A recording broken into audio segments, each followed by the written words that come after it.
Let's get started on today's notes over complex numbers and roots. I first want to talk about a quadratic with no real solutions. So what does this mean? We've learned the zeros are of a function are its x-intercepts, right? So if I have a quadratic right here, the zeros of the function are going to be right here and right here, right? The zeros, the roots, the solutions, the x-intercepts, right? All those mean the same thing. Where does it cross our x-axis? Those are our real roots, our real solutions. What if the quadratic doesn't intersect the x-axis? In this example right here, the quadratic function f of x equals x minus 2 squared plus 1, which we know using transformations, my vertex is going to move right 2 and up 1. So my vertex is at 2, 1, right there. It's going to open up because a is 1. We can see that it does not cross our x-axis. So we don't have any real solutions. If it doesn't really cross our x-axis, we're not going to have real solutions. So let's look at the equation for this, right? I've just replaced f of x with 0, which means what is x when y is 0? I'm going to solve using square roots. So kind of like what we did with the solve by completing the square. I'm going to move that constant to the right side of the equal sign. So I'm going to be left with x minus 2 squared equals negative 1. So now I need to undo, this looks a lot like how we manipulated our equations using completing the square, where we have our expression right here, in parentheses, raised to the power of 2. I want to get rid of that square. What do? I take the square root of both sides.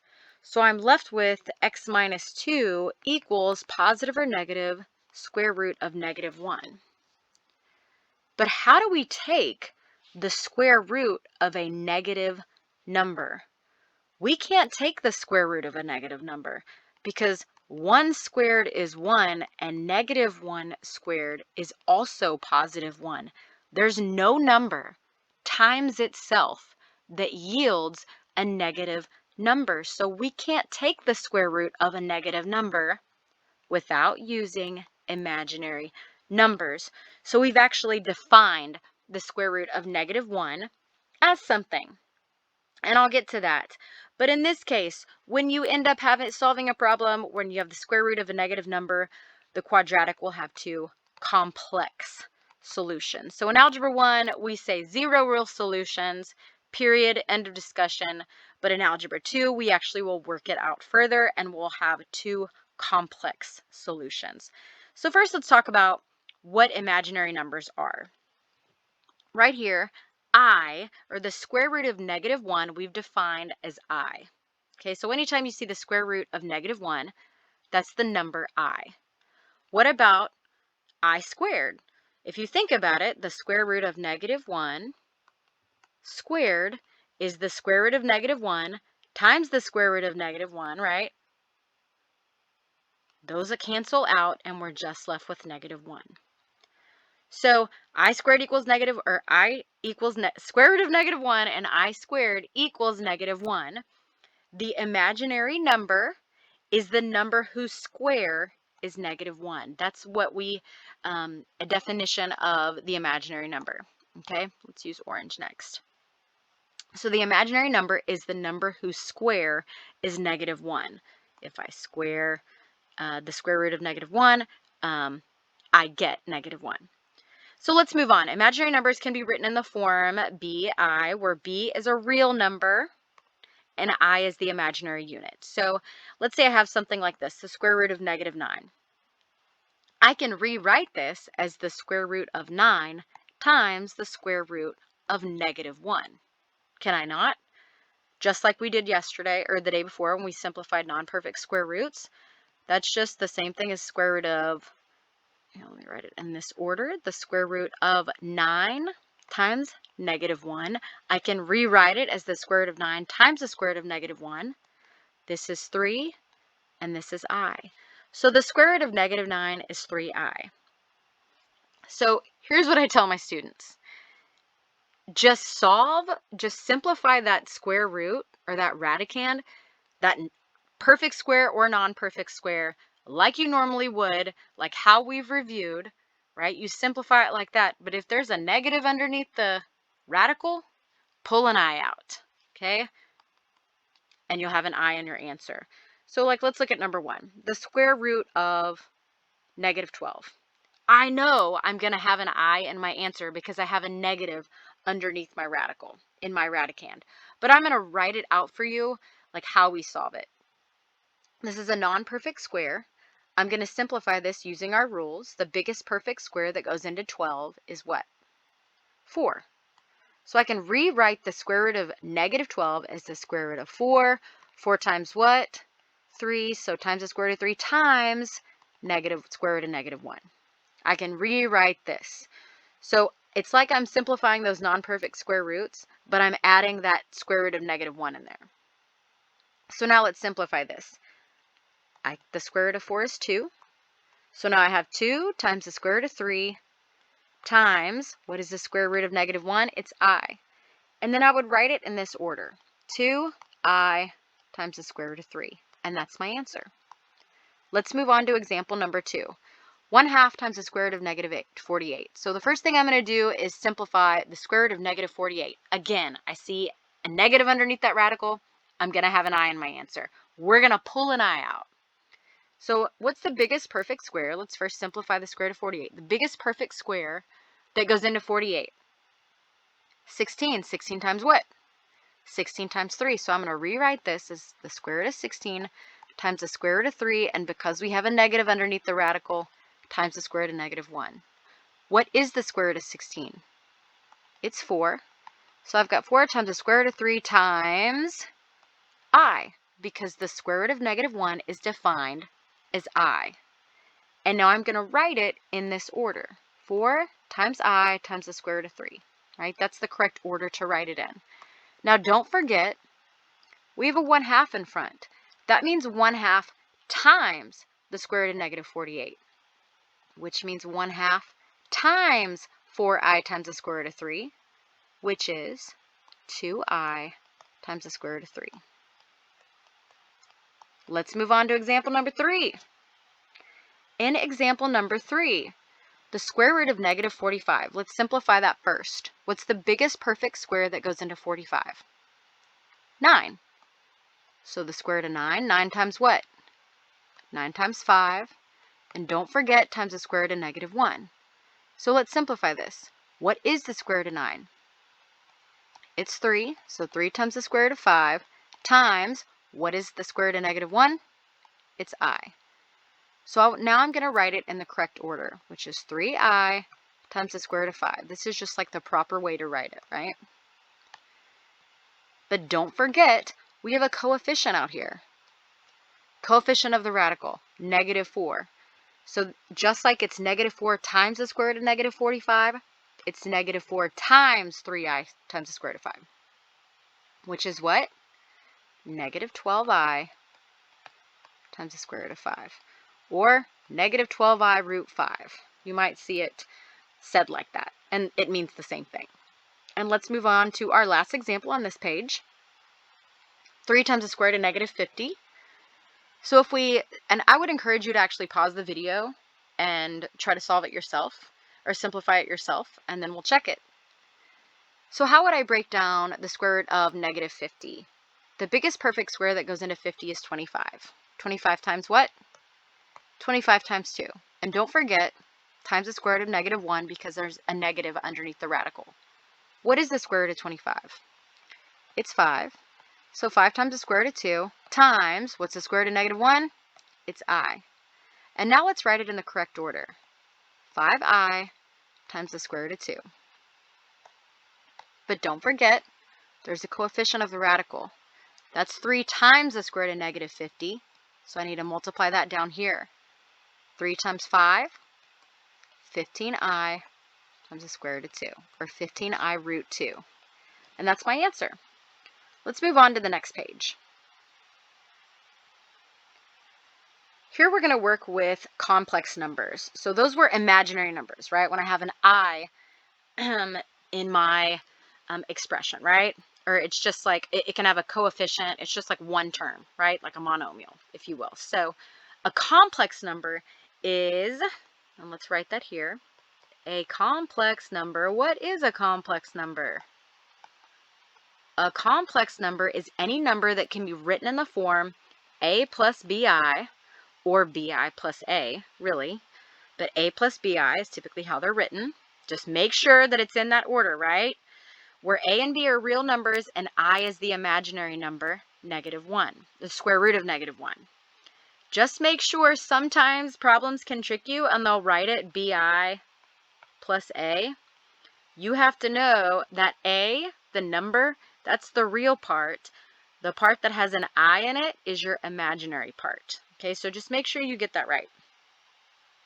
So let's move on to complex zeros of quadratic functions.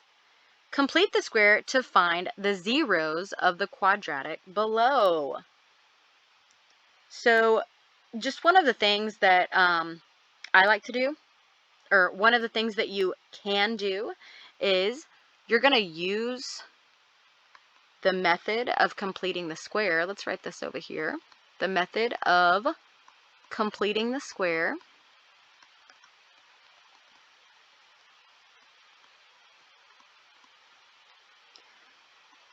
To write the function in vertex form.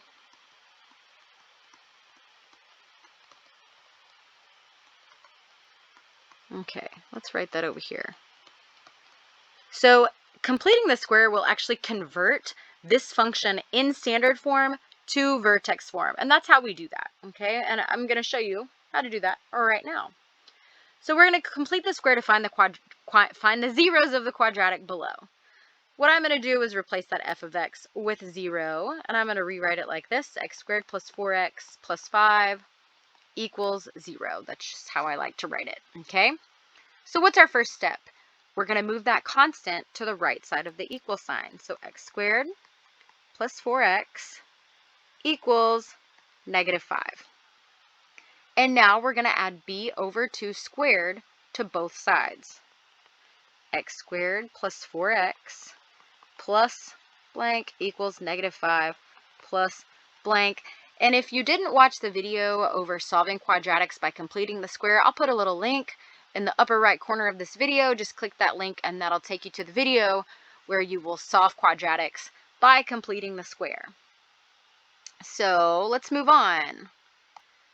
What am I going to be adding to both sides to complete the square? Remember, our goal is to create that perfect square trinomial on the left side of our equal sign. How do I do that? I'm going to add b over 2 squared to both sides. Well, what is b? It's 4. 4 over 2 squared is 2 squared, which is 4. So I'm going to add 4 to both sides, and I get x squared, or not, x squared plus 4x plus 4. When I factor this, that's our next step. We're going to factor this. I get x plus 2 squared, right? Because x plus 2 times x plus 2 is x squared plus 4x plus 4. So here's our perfect square trinomial, equals -5 plus 4, -1. So if I wanted to convert this to vertex form, I would just have f of x equals x plus 2 squared, and then I would take this constant right here and move it over to the other side and add 1, right? So that would be, I would get f of x equals x plus 2 squared plus 1. But let me erase that part right there. So now we need to solve this in this case. How? I've got this expression on the left, raised to the power of 2. How do I undo that exponent? I take the square root of both sides, and I'm left with x plus 2 equals positive or negative square root of -1. Okay. I know now that if I have a negative underneath my radical, I've got an imaginary number here. I'm not done with this particular problem, okay? Remember, my goal when I'm solving is to get x all by itself, right? And I replaced y with 0, so I'm actually finding what the x values are when y is 0. Well, in this case, I know this function doesn't really cross the x-axis if I were to graph it, because I've got a negative underneath the radical. Okay, so in this case, to get x all by itself, I'm going to subtract 2 from both sides, and I get -2 plus or minus the square root of -1, which is defined as I. And this is my answer.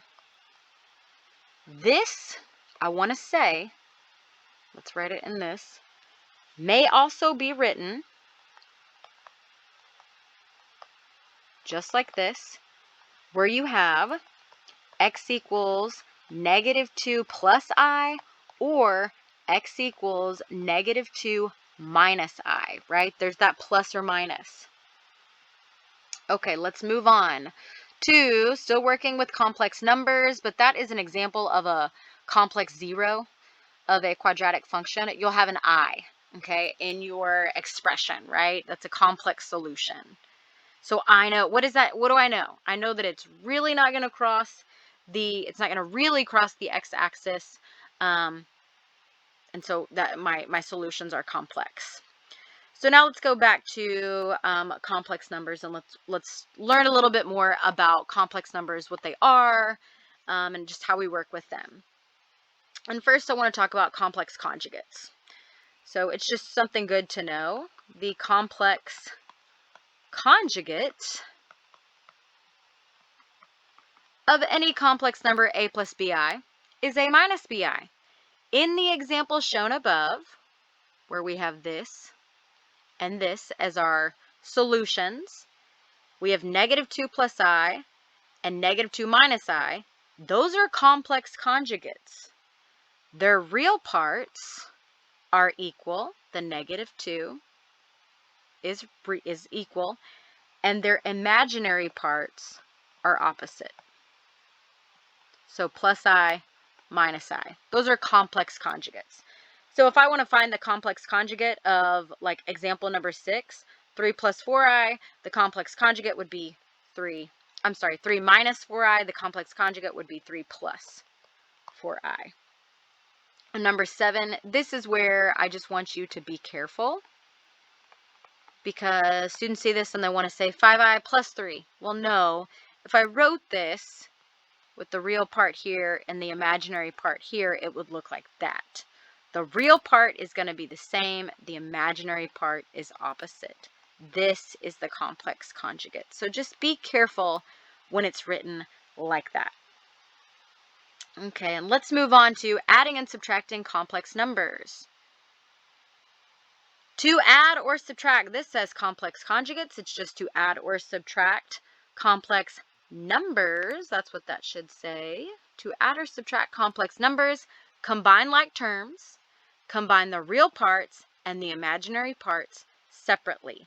So on example number 8, I've got 4 plus 3i plus -2 minus 5i. I'm going to combine the real parts, which are 4 and -2, to make 2. It's like combining like terms, right? That's all I'm doing here. Then 3i and -5i are like terms, so I can combine those. Minus 2i. And that's my answer. 2 minus 2i. Let's move on to example number 9. In this case, when we're subtracting, I'm going to distribute that negative into every term on the inside of the second set of parentheses. And I'm going to rewrite it like this. 7 minus 4i minus 2 minus 3i. And now I can combine like terms. 7 and -2 are the real parts. Those are like terms. And I combine them to get 5. And I'm going to change colors here. -4i and -3i are like terms, so I can combine those to get -7i. So 5 minus 7i is how I would do this. Don't forget here, make a little note to distribute the negative. Distribute the negative, just a little reminder. Okay, moving on. Multiplying complex numbers. To multiply, again, this says complex conjugates. It should say complex numbers. To multiply complex numbers, multiply like you would any binomial. We use FOIL. That's what I use. If you use the box method where you like draw this, a 2x2 box, you can do that.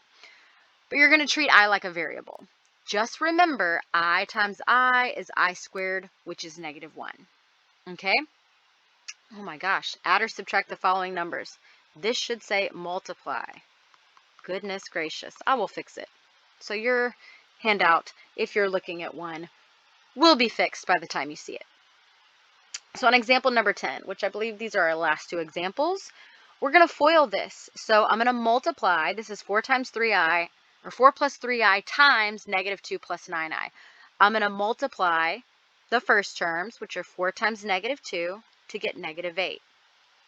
Then, and I'm going to change colors here every time, I'm going to multiply those outside terms, which are 4 times positive 9i, which is plus 36i. Then I'm going to multiply those inside terms, the I in FOIL. 3i times negative 2 is negative 6i. And now I'm going to multiply those last terms, which 3i times positive 9i is positive 27i squared. Okay, so now let's combine like terms. We're kind of back to where we're like add and subtract complex numbers. And we're going to combine real parts and imaginary parts. So negative 8, I'm not combining this with anything yet, negative 8. But I can combine 36i and negative 6i. Those are like terms. I can combine them, and I get positive 30i. Just remember, I squared is the square root of negative 1 times the square root of negative 1, which is the square root of negative 1 squared, which is just negative 1, which means this is 27 times negative 1. So I'm going to rewrite this as negative 8 plus 30i minus 27. And now I do have like terms with negative 8 and negative 27. That's negative 35 when I combine those, plus 30i, and that's my answer. Let's move on to our last and final example. Negative 1 minus I times negative 4 plus 7i. I'll try to use these same colors over here. I'm going to FOIL this. First terms, negative 1 times negative 4 is positive 4. Outside terms, negative 1 times 7i is negative 7i. Now green. Inside terms, negative I times negative 4 is positive 4i. And then the last terms, see that's purple.